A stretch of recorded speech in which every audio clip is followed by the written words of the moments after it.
a + b whole cube formula பார்க்குறோம்.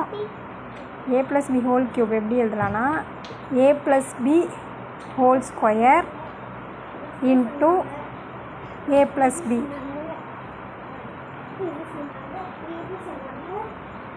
இப்போது a + b whole ஸ்கொயருக்கு நம்ம ஆல்ரெடி ஃபார்முலா பார்த்துருக்கோம்.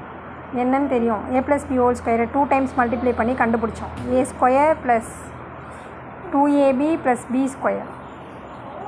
இதையும் a + b இதையும் உள்ளே கொண்டு போய் மல்டிப்ளை பண்ண போகிறோம். எப்படின்னா a டேர்ம் ஃபுல் டேர்மும் a square plus 2ab + b square one டைமும் b டேர்ம் ஃபுல்லாக அந்த டேர்மோட மல்டிப்ளை பண்ணி எழுத போகிறோம்.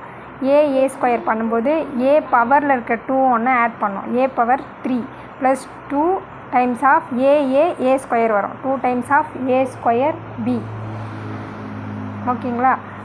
ப்ளஸ் ab ஸ்கொயர், ஏவையும் b ஸ்கொயரையும் பண்ணால் ab ஸ்கொயர். நெக்ஸ்ட்டு ப்ளஸ் பியோட ஹோல் டேர்ம் பண்ணணும். பியும் a ஸ்கொயரும் பண்ணால் plus a square b. Next பியும் 2abயும் பண்ணும்போது 2 டைம்ஸ் ஆஃப் ab ஸ்கொயர் வரும். a ஒரு டேர்ம் b இன்ட்டு b பண்ணும்போது b ஸ்கொயர்.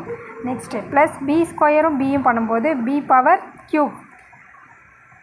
இப்போ இதிலேருந்து ஷார்ட் பண்ணலாம் பாருங்கள். a cube 2a square b, அங்கே ஒரு டேர்ம் இருக்கா, இங்கே கீழே ஒரு டேர்ம் இருக்கா, a square b 2 + 1 3. 3 times of a square b அப்படின்னு எழுதணும். நெக்ஸ்ட்டு ab ஸ்கொயர், மேலே ஒரு டேர்ம் இருக்கா, அப்படியே கீழே ஒரு டேர்ம் இருக்கா, 2ab ஸ்கொயர்னு ரெண்டையும் ஆட் பண்ணிக்கோங்க. Plus 3 times of ab square plus b cube. a + b whole க்யூபோட ஃபார்முலா இதுதான். a cube plus 3a square b plus 3ab square plus b cube. அவ்வளோதான். இது மனப்பாடமே பண்ண வேணாம், நம்ம ஃபார்முலாவை இது உள்ளேயே போட்டு கண்டுபிடிச்சி பண்ணிக்கலாம். ஓகேங்களா? தேங்க்யூ.